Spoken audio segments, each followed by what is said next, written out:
का army chief ने field general court martial order किया हो। नॉन न्यूज़ में मुजाहिर वली आपको खुशामदीद करता है। और आमतौर पर ये ज़रा जनरल परसेप्शन था और है कि सियासतदान हों, वकला हों, दानिश्वर हों, यानी ज़िंदगी के तमाम तबका फ़िक्र या मकतब फ़िक्र के लोगों का एहतसाब भी होता है और उन्हें सज़ाएँ भी दी जाती हैं। लेकिन आम तौर पर लोगों का ख्याल है कि एक मुक़द्दस इदारा समझकर फ़ौज का उस तरह एहतसाब नहीं होता। लेकिन अगर मैं तारीख़ में तो बहुत ज़्यादा नहीं जाऊँगा, लेकिन सब जानते हैं कि 1951 में जो पहली जो कहा जाता है जनरल अकबर ख़ान की क़यादत में जो साजिश हुई, उसमें बड़ी बड़ी लंबी सज़ाएँ दी और बड़े पाए के लोग थे जनरल अकबर ख़ान, नियाज़ अरबब, और उनमें से अभी तक हमारे माशाल्लाह कैप्टन ज़फ़रुल्लाह पोशनी ज़िंदा हैं, फिर साथ में फैज़ साहब भी थे। बाद में भी अटक साजिश केस आया, फिर बाद में भुट्टो साहब का, ज़िया-उल हक़ का, ये सब होता रहा। लेकिन उनका अपने एक तरीक़ेकार और एक ज़रा मुख्तलिफ है। लेकिन एक ऐसे वक्त में जबकि सारी नज़रें पाकिस्तान के इस वक्त जो क्राइसिस है, माशी मुल्क को दरपेश है, जोग्राफियाई हालात भी ईरान, इंडिया सब कुछ हैं, उसमें एक बड़ा शय सुर्खियों से बहरहाल ख़ुद हमारे अफ़वाज पाकिस्तान के तर्जुमान ने ये ख़बर जारी की कि उनका जो हसास इदारे के जो दो अफसरान को सज़ाए मौत दी गई, एक लेफ्टिनेंट जनरल को 14 साल कैद बामुशक्क़त दी और उन्होंने अपना एहतसाब बताया। और मैंने इसीलिए मौजू हसास है, मैंने वो पार्टियों को तो लोगों आपको पता है ना, वो पीटी नून लीग पीपल पार्टी वालों को बुला लो, उनका तो फिर अपना जो होता है स्कोरिंग का तरीका वो तो नहीं। लेकिन जैसे मैंने अपने शहर में होते हैं हमारे जनरल रिटायर्ड मोइनुद्दीन हैदर साहब गवर्नर भी रहे, बड़े बड़े ओहदों पर रहे, और मुझे बहरहाल इनसे गाहे बागाहे शर्फ़ मुलाकात और न्याज़मंदी का ताल्लुक़ भी रहा है। फिर हम गुफ्तगू आमतौर पर हमारे वसीम सज्जाद साहब से करते थे, और उनके वालिद भी बड़े, जैसे सज्जाद जान बहुत बड़े पाए के जज और वकील थे, लेकिन अब barrister Umar Sajjad young dynamic वकील मेरे साथ हैं। और फिर डॉक्टर मारिया सुल्तान को और बड़ा अबूर है। अब ये भी एक ज़रा मुतनाज़ा बन गया है कि तजिया निगार कहा जाए, दिफाई तजिया निगार कहा जाए, सियासी तजिया निगार कहा जाए। जनाब अगर आप बुरा ना माने तो आमतौर पर एक अच्छी रिवायत यह है कि हमारे एक अच्छी रिवायत यह है कि डॉक्टर मारिया के अपने दूसरे मेहमानों से भी कह रहा हूँ कि ख़वातीन से सवाल पहले किया जाता है, लेडीज़ फर्स्ट। डॉक्टर साहब इस्लामाबाद में हैं और ये बड़ी ख़बर यानी एक जिसे कहते हैं एक बड़ी खबर की सूरत में धमाका खेस बनकर आई। और जैसे मैंने आपसे पहले कहा कि ये परसेप्शन यही रहा ना कि बाकी सबका होता है, इनका नहीं होता, लेकिन जिस तरह कल उनके तर्जुमान आए, तो किस तरह देखेंगे इसको डॉक्टर मारिया? मेरे ख्याल से जी ये एक बहुत अहम वाक़या है, क्योंकि किसी भी अदारे की मजबूती के लिए बहुत ज़रूरी है कि जो भी कानून नाफिज किया जाए और जिसके तहत उस अदारे को चलाया जाए वो कानून हर किसी पे उसी तरह लागू हो जैसे कि उसके सबसे निचले दर्जे के अफसर के ऊपर। अक्सर औक़ात ये कहा जाता था कि पाकिस्तान और पाकिस्तान आर्मी के ऊपर कि ये तमाम कुछ हो सकता है, मुख्तलिफ़ किस्म की सज़ाएँ शायद निचले दर्जे के लोगों तक उनको दी जाएंगी लेकिन आला अफसरान को नहीं दी जाएंगी। तो ये पहली बात तो ये कि ये उसकी मनफी करता है। दूसरी बात ये कि उसके साथ साथ अदारे की मजबूती दिखाता है कि जहाँ लेफ्टिनेंट जनरल जो बहुत ज़्यादा हसास जगहों पे पाकिस्तान की जो है मुख्तलिफ़ किस्म के जो है वजीफ़े या मुख्तलिफ़ किस्म के काम कर रहे थे, उनके ख़िलाफ़ आपने ये एक कार्रवाई की है। दूसरी बात ये है कि जो बेहतर अदारे होते हैं उसमें एक ऑटो करेक्ट होता है, क्योंकि इसमें पहला सवाल ये उठता है कि अगर इतना ही अच्छा अदारा है तो फिर इस किस्म की सूरत हाल कैसे पैदा हुई कि जहाँ वो किसी बैरूनी एजेंसी के लिए ना सिर्फ काम कर रहे थे लेकिन उनको तमाम मालूमात फराहम कर रहे थे। लेकिन जहाँ भी बैनुल-अक़वामी एस्पेनाज की बात होती है तो ज़ाहिर है उसमें भी वो उन लोगों को टारगेट करते हैं जो मुख्तलिफ़ और अहम अदारों के अंदर अहम जगहों के ऊपर नाफिज होते हैं, और ये उनकी कामयाबी है। लेकिन आपकी कामयाबी ये है बतौर कौम और बतौर एक मजबूत अदारा कि आप उनके ख़िलाफ़ ना सिर्फ वो इक़दाम उठाएँ जो कि ज़रूरी हैं, लेकिन उसके बाद उनको पाए तकमील तक भी पहुँचाएँ। क्योंकि अगर आप ये बात जान जाते और उसके बाद आप ये सज़ाएँ ना देते तो ये ख़बर छुपती नहीं है, ऐसी बातें ना छुपती हैं, लेकिन इससे जो मोरल है, इससे जो आपकी नज़्म व ज़ब्त है, जो किसी भी इदारे के लिए और ख़ास तौर पे किसी दफ़ाई इदारे के लिए या दफ़ा से मुंसलिक किसी इदारे के लिए ज़रूरी और अहम होता है, उसके अंदर वो रवाबत, वो तसलसल, वो तमाम चीज़ें ख़त्म हो जाती हैं। इसमें सिर्फ ना सिर्फ एक बल्कि जो दो मुख्तलिफ जो आपके पास नुमाइंदे थे जिनको आपने सज़ाएँ दी हैं, जिनमें से सज़ाए मौत भी है, वो इस बात की अक्कासी करते हैं कि आपने असर नो इस बात का तयन किया है कि कौन लोग आपके मुल्क की दफ़ा के लिए काम कर रहे हैं, कौन लोग आपकी कौमी सलामती के लिए कर रहे हैं, और जो लोग आपकी कौमी सलामती के लिए काम कर रहे हैं उनको ये कभी भी ऐसे नहीं लगना चाहिए कि अपने ही मुल्क में वो दूसरे उन लोगों के लिए जो किसी नेटवर्क के साथ हैं, जो किसी बैरूनी एजेंसी के साथ काम करें, तो उनको वो मराद हासिल होंगी। ये बहुत ज़रूरी है किसी भी अदारे, किसी भी कौम और किसी भी कौमी सलामती की जो रविश है उसको बरकरार रखने के लिए कि आप ये तमाम जो नमूना है ना सिर्फ आवाम के सामने पैदा करें, उनके लिए पैदा करें, उनके बल्कि उसके ऊपर वो तमाम फैसले करें, लेकिन उसके ऊपर कायम भी हों। ये एक बहुत बड़ी कामयाबी है और ठीक है, हमारे लिए लम्हा फ़िक्रिया ज़रूर है कि इतनी बड़ी आपसे भूल पहले कैसे हुई, और लेकिन खुशी की बात यह है कि आपने उसके लिए मौसर इक़दाम किए हैं। ठीक है डॉक्टर साहब, वैसे मैं बैरिस्टर आपकी तरफ भी आना पड़ा था। आजकल आपका जुडिशरी में बड़े मसाइल पैदा हुए हुए हैं आजकल, उसकी तरफ अगर वक्त मिला बाद में बात करूँगा, लेकिन ज़रा इससे पहले ज़रा मैं जनरल अपने मोइन हैदर साहब के पास चलता हूँ। जनरल साहब, मैं इब्तिदा में भी कह चुका हूँ कि अपना आर्मी का अपना प्रोसेस था, माशाल्लाह बड़े बड़े ओहदों से पे रहे, गवर्नर तो रहे और पूरा एक तारीख़ है आपकी। तो और मैंने जैसे इब्तिदा में भी कहा था कि पास्ट में भी 51 का से लेकर होता रहा, लेकिन ये जो अचानक जिस तरह ख़बर आई उसका जो प्रोसीजर का बहुत आमतौर पर जो मिलिट्री कोर्ट्स के तहत सजाएँ दी जाती हैं उनका अपना एक तरीक़ाकार होता है, लेकिन ये एक ख़बर आई सिर्फ हमारे कल दी गई, आज आई, तो आप समझते हैं कि ये पूरा जो प्रोसेस हुआ ये सेटिस्फाई करेगा? और जिस तरह डॉक्टर मारिया ने इशारा किया कि बहरहाल इसको वो गिरफ्त में तो आ गए, लेकिन इदारे के लिए भी लम्हा फ़िक्रिया भी बनेगा। जनरल मोइन हैदर।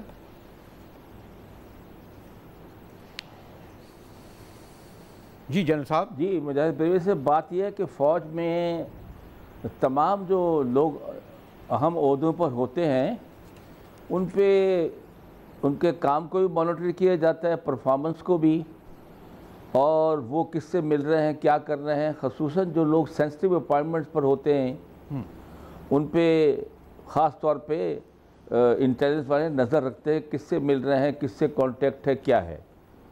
और मैं समझता हूँ ये फ़ौज की खूबी है कि ये जो लोग जासूसी कर रहे थे तो ये बात जो है सामने आ गई और ये कई महीने पहले पकड़े गए और इन पर कोर्ट मार्शल के तहत मुकदमा कायम हो गए, जिसमें उनको पूरा मौका दिया जाता है। वो चाहे तो एक सिविल डिफेंस काउंसिल को भी बुला सकते हैं, अपनी सफाई भी पेश कर सकते हैं, लेकिन इस तमाम प्रोसेस से गुजरने के बाद ये बात साबित हो गई कि वो कसूरवार हैं और उनको मैक्सिमम सज़ा मिल गई। 2 को सज़ाए मौत है, एक को 14 साल कैद बामुशक्कत है। ठीक, मैं ख़ुद भी फ़ौज में एडजुटेंट जनरल रहा हूँ और डिसिप्लिन और जैक जो लीगल डिपार्टमेंट है वो हमारे साथ उस वक़्त नीचे अंडर कमांड काम करता था। उस ज़माने में अगर आपको याद हो एक बहुत यहाँ केस हुआ था टंडो भावल में जहाँ 9 आदमी मारे गए। जी जी जी जी। एक मेजर साहब थे जिन पे इल्ज़ाम लगा कि उन्होंने वो टेररिस्ट नहीं थे और उन्होंने बेगुनाह लोगों को मार दिया है। अब उसका भी हमने कोर्ट मार्शल किया और मेजर साहब को भी सज़ाए मौत हुई। अच्छा, इसके अलावा ये जो थे अपना मेजर जनरल ज़हीरुल इस्लाम अब्बासी, उन्होंने एक ब्रिगेडियर मोतसिम बिल्ला और चंद अफसरों के साथ मिलकर कोई इस्लामी इनकलाब बर्पा करना चाहते थे और वो साजिश भी पकड़ी गई। उनका भी कोर्ट मार्शल हुआ, उनको 7 साल का कैद बामुशक्कत हुई और बाकी लोगों को भी कैद हुई। तो फ़ौज में एहतसाब भी होता है और लोगों के काम पर और उनके कॉन्टेक्ट पर नज़र भी रखी जाती है ताकि कोई अगर कोई गलत काम करे तो वो वक्त पे पकड़ा जाए और नुकसान ना हो। ठीक है, इस केस में भी यही कुछ हुआ है। ठीक, बैरिस्टर ये ज़रा हसास मौजू है। वैसे तो मैंने कहा ना कि आमतौर पर फ़ौज के बाद जजों के बारे में भी ये समझा जाता है कि उन पर गुफ्तगू नहीं होती, हमारे बाद वक्त ज़रा खोसा साहब या कुछ और लोग बड़े क्रमवेल तक की मिसालें दिया कर देते हैं, लेकिन जस्टिस मुनीर से लेकर बाद के जजों को भी हमने देखा, जस्टिस अनवारुल हक आज तक जुडिशल मर्डर केस, बाकी बहुत कम ऐसा मिलती है। बहरहाल एक फौज का प्रोसेस है, अलग तरीका है, क्योंकि सियासतदानों की तरह गालिबन ये नहीं होता ना। देखें याह्या खान को कुछ भी कह, लेकिन बहरहाल याह्या खान का बेटा जनरल तो नहीं हुआ ना, अयूब खान का बेटा नहीं हुआ, इसी तरह ज़िया नहीं हुआ, मुशर्रफ साहब का नहीं हुआ। विरासती सियासत नीति, क्योंकि सियासत में या इसी जुडिशरी में भी बहरहाल चीफ जस्टिस का बेटा चीफ जस्टिस होता है। ये पसंद मैं इसलिए बता रहा हूँ कि इस केस को एज ए लॉयर आप, और उनका फिर ये कहते हैं कि नहीं, उनको इस बात का राइट भी दिया जाता है कि वो अपना केस भी लड़ें। आप किस तरह देखते हैं बैरिस्टर सज्जाद? लेकिन जी अकाउंटेबिलिटी जो होती है वो हर बंदे की हो सकती है। आप अभी जुडिशरी का एग्जांपल दे रहे थे, उनकी भी अकाउंटेबिलिटी, वो तो बल्कि कॉन्स्टिट्यूशनल राइट है उनकी अकाउंटेबिलिटी करना आर्टिकल 209 के तहत। और अभी आपने रिसेंट हिस्ट्री में एग्जांपल देखा होगा, जस्टिस शौकत अजीज सिद्दीकी साहब को बरतरफ किया गया। इसी तरह फ़ौज की भी अकाउंटेबिलिटी होती है। और एक जो फ़र्क होता है between the civilians and the personal of the armed forces, इनकी बड़ी कड़ी अकाउंटेबिलिटी होती है फ़ौज की। अगर वहाँ पे पकड़े जाओ तो वहाँ पे बड़ी स्विफ्टली एक्ट किया जाता है। जिस तरह भी जनरल साहब भी कह रहे थे, इन पे हर वक्त मिलिट्री इंटेलिजेंस का कवर होता है। एक एक चीज़ इनकी रिकॉर्डेड होती है, उसकी रिपोर्ट बाकायदा तौर पे जाती है। और यहाँ पे यानी सिविलियन साइड पे तो शायद कोई छूट हो जाए, यहाँ पे एक बार अगर पकड़े जाओ और ख़ुसूसन इस किस्म के इल्ज़ाम में जहाँ पे कोई एस्पियनाज हो, या आपने कोई इन्फॉर्मेशन सेंसिटिव लीक की हो, या कोई डॉक्यूमेंट लीक किया हो, ऑफिशियल सीक्रेट एक्ट की खिलाफ वर्जी की हो, आर्मी एक्ट 1952 की खिलाफ वर्जी की हो, तो वहाँ पे फिर बहुत कड़ा एहतसाब होता है। रिसेंट हिस्ट्री में भी आप देखेंगे, जनरल राहील शरीफ साहब के दौर में कुछ फ़ौजी अफसरान को, कोई मेरे ख्याल है 2 मेजर जनरल से उनको निकाला गया था। फिर ये जनरल साहब अभी एग्जांपल दे रहे थे ब्रिगेडियर मुस्तनसर बिल्ला साहब का और जनरल ज़हीरुल इस्लाम अब्बासी साहब का, उनको भी निकाला गया था। तो फ़ौज में भी अकाउंटेबिलिटी का बड़ा सख्त प्रोसेस है। और ये एक अच्छा मैसेज जाता है in all ranks of the armed forces कि कोई भी अगर फ़ौज का, बेशक जर्नैल हो, ब्रिगेडियर हो, कर्नल हो, कोई भी सूबेदार हो या सिपाही हो, कोई भी इस किस्म का कोई काम करेगा तो उससे बड़ी सख्ती से निपटा जाएगा। लेकिन डॉक्टर मारिया, ये भी तो एक है ना कि मेरे ख्याल में ठीक है, हसास मौजू इसलिए भी है कि इस वक्त हम ऑलरेडी कन्फ्रंटेशन में हैं पड़ोसी मुल्कों में भी। कोई बहुत आइडियल रिलेशन हमारे ईरान से नहीं है, अफगानिस्तान से नहीं है, इंडिया से नहीं है। अमेरिकन के साथ लव हेट रिलेशन की तो पूरी एक हिस्ट्री है और उनकी कोशिश होती है और उसमें कामयाब भी रहते हैं। और ख़ासी तादाद में, क्योंकि हमारे अफवाज पाकिस्तान से ताल्लुक़ रखने वाले ट्रेनिंग के लिए, तरबियत के लिए बड़ी तादाद में वहाँ जाते भी हैं। और लोग कहते हैं कि आमतौर पर जो उनका तरीका होता है बाहर वालों का, वो इंगेज भी करते हैं। बल्कि अभी इंटरेस्टिंग, मैं कहीं ये पढ़ रहा था कि इवन चीनियों ने एक अमेरिकन CIA के अफसर को भारी रकम $25 लाख दिए और फिर बहरहाल वो पकड़े भी गए।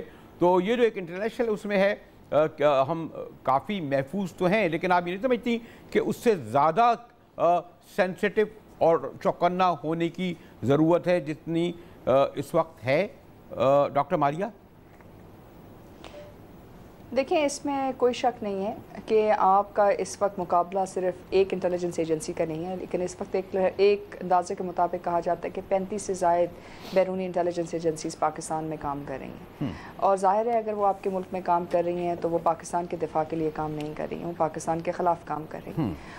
क्योंकि अगर वो दुरुस्त काम कर रही होती या सिर्फ महज मालूमात हासिल कर रही होती तो वो इतनी फ़ाल ना होती। उनका ख्याल है कि उनकी इस खित्ते के अंदर उनके मुख्तलिफ कौमी मफादात वाबस्ता हैं और मुख्तलिफ एजेंसीज़ के मुताबिक मुख्तलिफ उनके दायरा कार हैं। मसला ये नहीं है कि आप 100% बैरूनी इंटेलिजेंस एजेंसीज़ को रोक सकते हैं, लेकिन जो चीज़ आप कर सकते हैं वो ये है कि आप अपने जो प्रोसीजर्स हैं और अपने जो मैकेनिज़म्स हैं उनको आप बेहतर करें। अभी जो आपने कोशिश की है, आपने क्या पैगाम देने की कोशिश की है? आपने ये पैगाम देने की कोशिश की है कि अगर आपके दरमियान कोई ख़ाइन मौजूद है तो आप उसके ख़िलाफ़ ना सिर्फ वो इक़दाम उठाएंगे लेकिन आप वो सख्त फ़ैसले भी कर सकते हैं। पास में बहरहाल जो मार्शल लगते रहे हमारे अयूब खान और फिर याह्या खान और फिर ज़िया हक, और उसमें लेकिन एक अच्छी बात यह है कि पिछले 10 साल से यानी एज ए इंस्टीट्यूशन अब फ़ौज ने यह तय कर लिया है कि वो बराह रास्त उस माजी की तारीख को नहीं दोहराई जाएगी। लेकिन एक बहरहाल वर्दी में और गैर वर्दी वालों में एक बड़ा अभी तक एक फ़र्क है। हम बहरहाल लोग जो हैं वो इतना अंडरस्टैंड नहीं करते, इसीलिए ज़रा मैं भी गुफ्तगू एहतियात से कर रहा हूँ। हमारे साथ रहिएगा, मिलते हैं एक ब्रेक के बाद।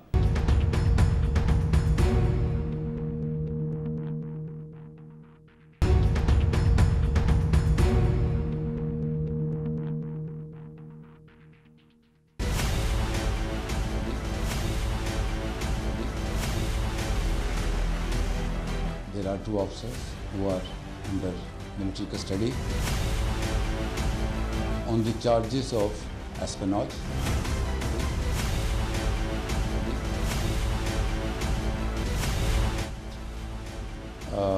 उनका आर्मी चीफ ने field general court martial order किया हो।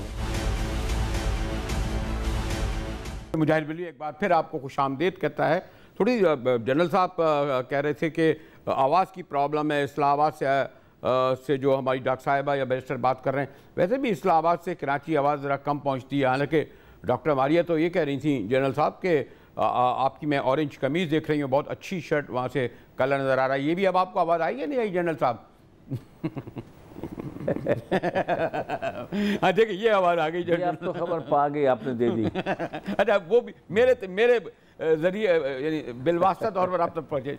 चले इस ऐसे कामों में सहूलतकारी कोई बुरी बात नहीं है। जैसा भी अब एक पास्ट में हमने पास्ट में जो है जनरल साहब, बहरहाल आपने देखा कि जो हमारे अयूब खान और फिर याया खान और फिर ज़िया-उल हक और फिर ये जो मार्शल आते रहे और फिर आखिरी परवेज़ मुशर्रफ का, और उसमें बहरहाल बड़ा नुकसान पहुंचा, क्योंकि जब एक तवील अरसे तक फ़ौज रहे और आवाम के दरमियान तो उसकी जो अगर खूबियाँ होती हैं इदारे की हैसियत से, लेकिन जो जनरल्स होते हैं उनकी खामियाँ, उनकी गलतियाँ जो हैं वो तमाम फ़ौज पर उसका असर पड़ता है। और अब एक दहाई से अच्छी बात यह है कि वो मदाखलत नहीं कर रहे और एक अलग थलग हैं, क्योंकि जो उनका किरदार है वो है। तो ये जो एक आप समझते हैं कि अभी भी जो खलीज बहरहाल है इदारों के दरमियान और आवाम के दरमियान, general Moin Haider?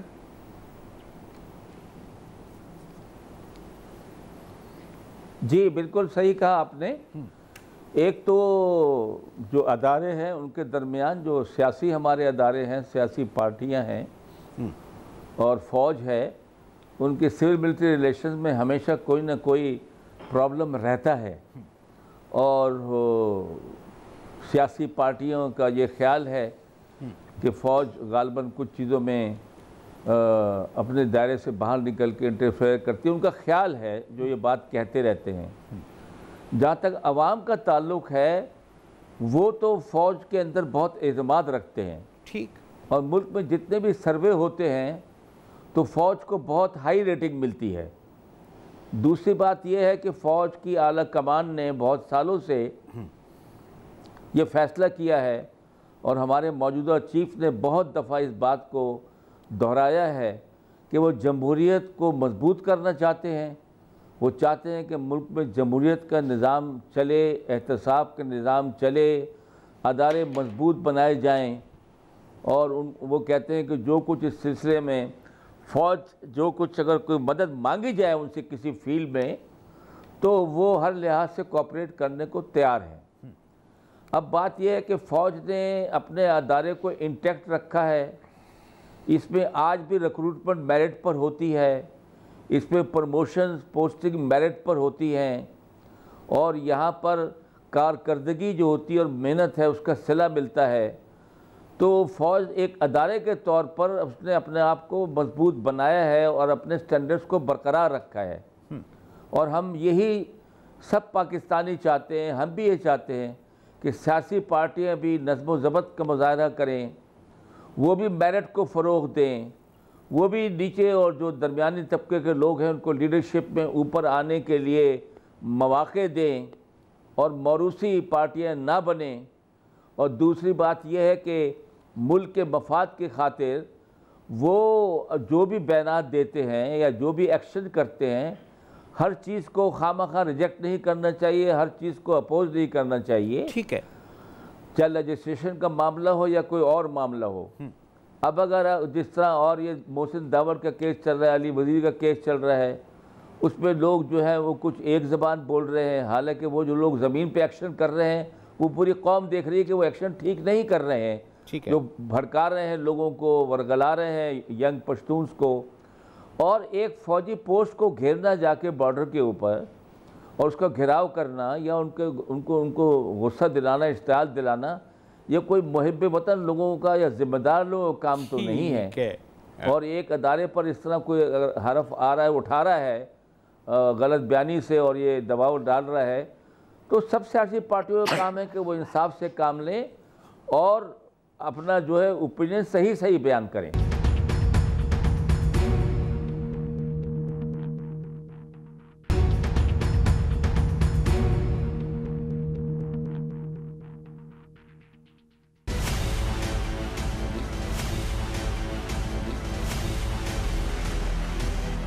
There are 2 officers who are under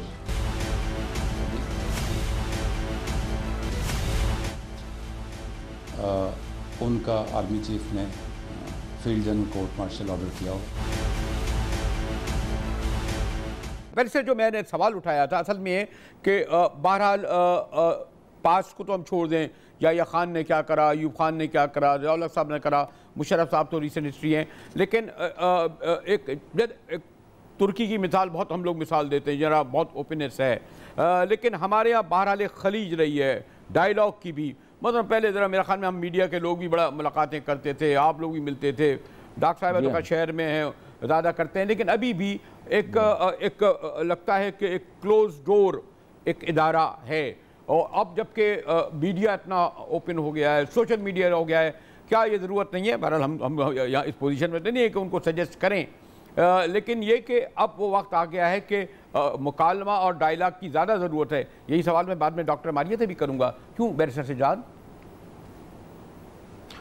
ये डायलॉग देखें जी, तमाम वो कहते हैं ना, we all serve the flag, चाहे कोई फौजी है, चाहे पार्लियामेंटेरियन है, चाहे जुडिशरी है, जो भी है, करनी तो पाकिस्तान की खिदमत ही है, पाकिस्तान की सर्विस करनी है, डायरेक्टली या इनडायरेक्टली करनी है। तो आजकल के माहौल में यू राइट के डायलॉग की ज़्यादा ज़रूरत है, बट जिन इश्यूज़ पे डायलॉग होना चाहिए विद द आर्म्ड फोर्सेस वो तो होता रहता है, बेशक वो मंजर आम पे ना हो।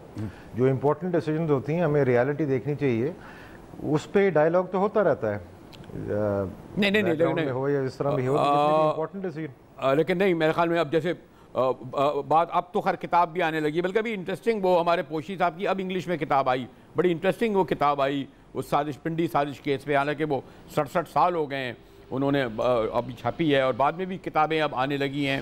ख़ासतौर पर दुरानी साहब की किताब ने भी बड़ी कंट्रोवर्सी पैदा की कि उन्होंने इजाज़त ली थी, नहीं, खैर उनका कहते हैं जी कोर्ट मार्शल भी हुआ। इसलिए मैं कहता हूँ कि कुछ अभी भी ये है कि डॉक्टर मारिया, सिविलियन और फ़ौज में हमारे यहाँ अभी भी बहुत एक फ़र्क समझा जाता है, अभी भी बहुत कहते हैं वॉल, दीवार एक है। क्या आपके राय है कि ये ज़रूरत है कि ये वॉल रहे, ये रुकावट रहे, या मुकालमा, मतलब जैसे आप माशाल्लाह ख़ासी गहराई और गहराई से गुफ्तगू करती हैं, शायद राब्ते में भी रहती हैं, डॉक्टर मारिया?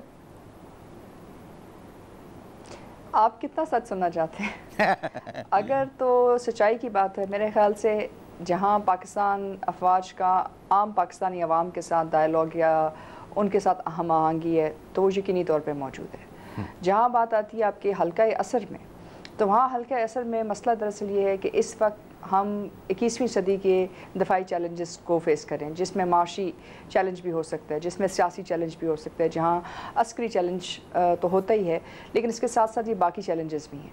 लेकिन जो हमारा माइंड सेट है कुछ चीज़ों के ऊपर ये है कि हम ये समझते हैं कि तमाम जंगें, ये तमाम चीज़ें जो हैं, ये शायद किसी एक अदारे या एक फ़र्द वाहिद का फ़ैसला होना चाहिए और उसके मुताबिक इसको देखना चाहिए। जबकि हकीकत ये है कि अगर आपने एक मजबूत कौम बनना है तो ना सिर्फ आपको इस डायलॉग की ज़रूरत है, लेकिन उसके साथ साथ आपको हम आहंगी की भी ज़रूरत है। और हल्का असल में हर किसी को अपनी ज़िम्मेदारी उठाने की ज़रूरत है, क्योंकि आप कौमी सलामती के ऊपर कोई मौसर दफाई काम नहीं कर सकते जब तक कि आप इन तमाम चीज़ों को नहीं समझते। जहां आपकी माशी कमज़ोरी जो है आपके ख़िलाफ़ एक अस्करी जो है चैलेंज बनकर उभर सकती है, जहां आपकी थोड़ी सी गफलत जो है पैरामिलिट्री के ज़रिए या आपकी जो अंदरूनी या दाखिली मामलात हैं उसमें एक बहुत बड़ा कौमी चैलेंज बन सकती है। इसलिए इस वक्त हम एक इंफॉर्मेशन की दौर में हैं जहां इंफॉर्मेशन और मीडिया ये तमाम चीज़ें आगे लेके आता है, लेकिन उसके साथ साथ जो डायलॉग से ज़्यादा मेरे ख़्याल से आपको इस वक्त ज़िम्मेदारी की ज़रूरत है। हमारे पास ये मुख्तलिफ़ हल्के असर में जो ये ज़िम्मेदारी है कि बहैसियत कौम, चाहे हम सिविलियन हैं या हम दिफा से ताल्लुक़ रखते हैं, आपको कुछ चीज़ों के ऊपर कुछ कौमी फ़ैसले करने होंगे, और अगर आप वो कौमी फ़ैसले कर लेते हैं तो चीज़ें बेहतर होंगी। एक ब्रेक की तरफ जाना पड़ा, लेकिन अब बैरिस्टर ब्रेक के बाद मैं आपके पास आऊँगा, ज़रा ज़्यादा थोड़ा सा मुख्तसर आपका ऑब्जर्वेशन ले सका, ज़रा तफसील से आपका इस हवाले से ज़रा पस मंज़र के साथ गुफ्तगू करूँगा। हमारे साथ रहिएगा, मिलते हैं एक ब्रेक के बाद।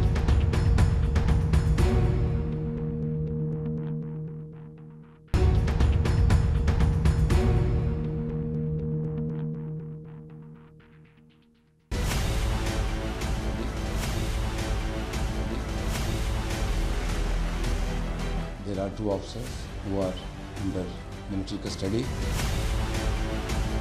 on the charges of espionage.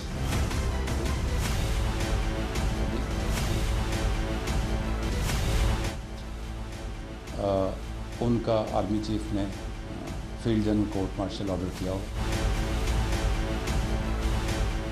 Don news में एक बार फिर मुजाहिद बिल्ली आपको खुशामदीद कहता है। मेरे ख्याल में अगर शायद मुझे ये सवाल जनरल मोइन हैदर साहब से करना चाहिए, लेकिन चलें आपसे बैरिस्टर सज्जाद इसलिए पूछ लेता हूँ कि मसलन जजों का मामला होता है तो सुप्रीम जुडिशल काउंसिल में जाता है। जहाँ तक मुझे याद है कि जो पहला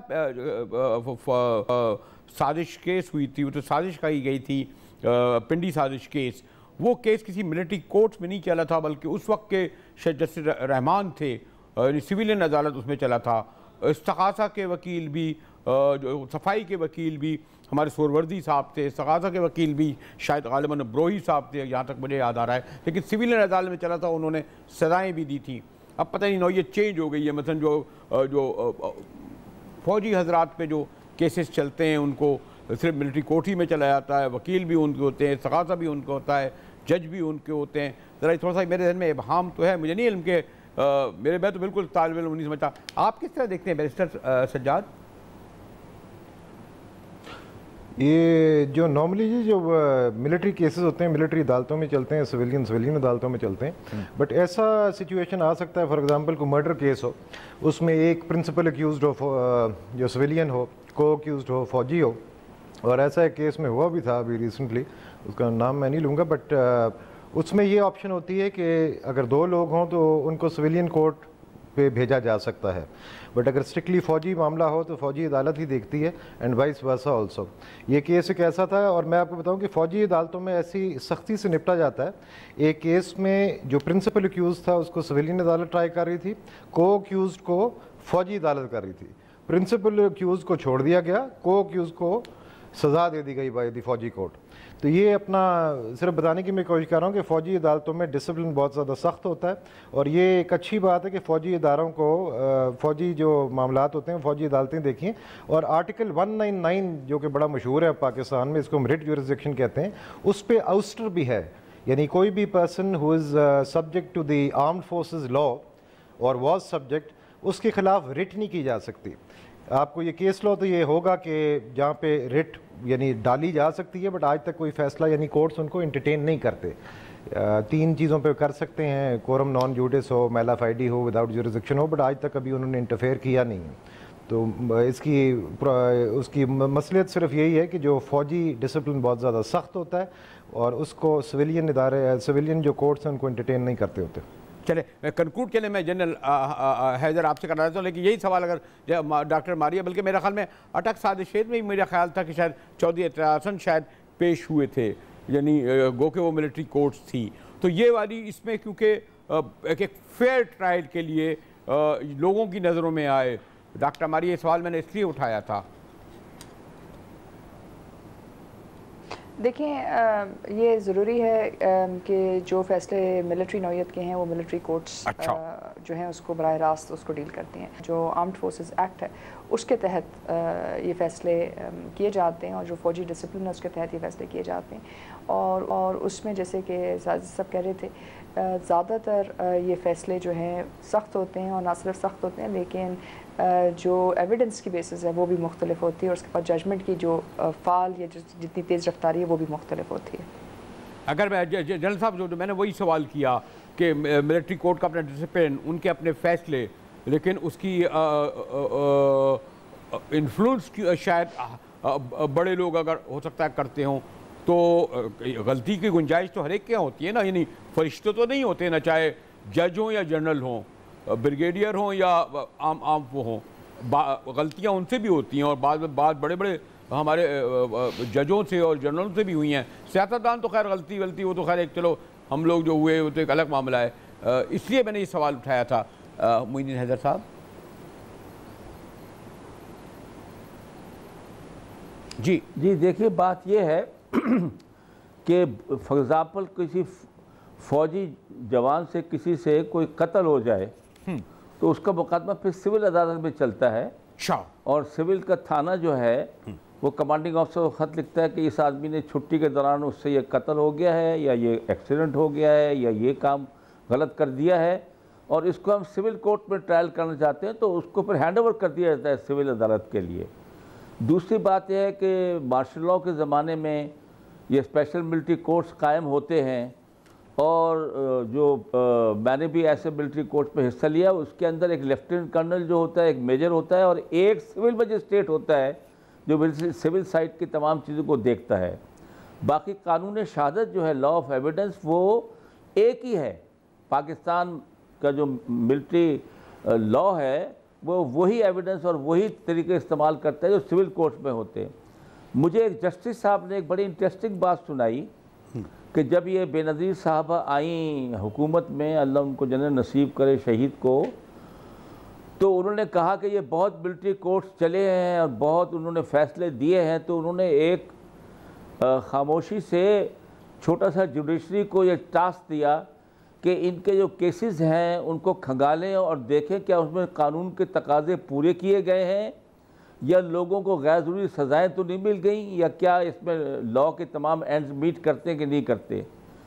उन जस्टिस साहब ने कहा जी मैं उस कमेटी का एक मेंबर था और हमने बहुत सारे केसेस जो मिलिट्री कोर्ट्स के डिसीजंस थे, ये बात मैं आपको बता रहा हूँ 80s की, तो कहता है हमने ये कंक्लूजन किया कि तमाम तकाजे कानून के पूरे किए गए हैं, लॉ ऑफ एविडेंस के तहत सज़ाएँ कानून के मुताबिक दी गई हैं और हमने ये रिपोर्ट दी कि 97% केसेस जो हैं उनमें तमाम कानून के तकाजे पूरे किए गए हैं। बड़ा हसास मौजू है, ज़रा ज़्यादा मैं तफसील से इस पर गुफ्तगू करना चाह रहा था और मैंने ख़ास तौर पर पता ही क्यों, मुझे पिंडी साजिश केस याद 60 साल पुराना केस जो 12 सिविलियन चीफ जस्टिस ने चलाया था, प्योरली वो एक साजिश केस था फौजियों का और जनरल अकबर खान जैसे पाए के और बड़े बड़े ब्रिगेडियर उसमें शामिल था। खैर एक पास छोड़ें हिस्ट्री, लोग वो कह रहे ये क्या आप हिस्ट्री की बातें करते हैं, आज की बातें क्या करें। तो आज तो ये है कि बहरहाल एक बहुत बड़ा डिसीजन था, मौजू हसास था, गुफ्तगू करना मुश्किल थी, लेकिन मैं डॉक्टर मारिया सुल्तान, बैरिस्टर उमर सज्जाद, बैरिस्टर सज्जाद और मोइन हैदर का शुक्रिया अदा करता हूँ कि उन्होंने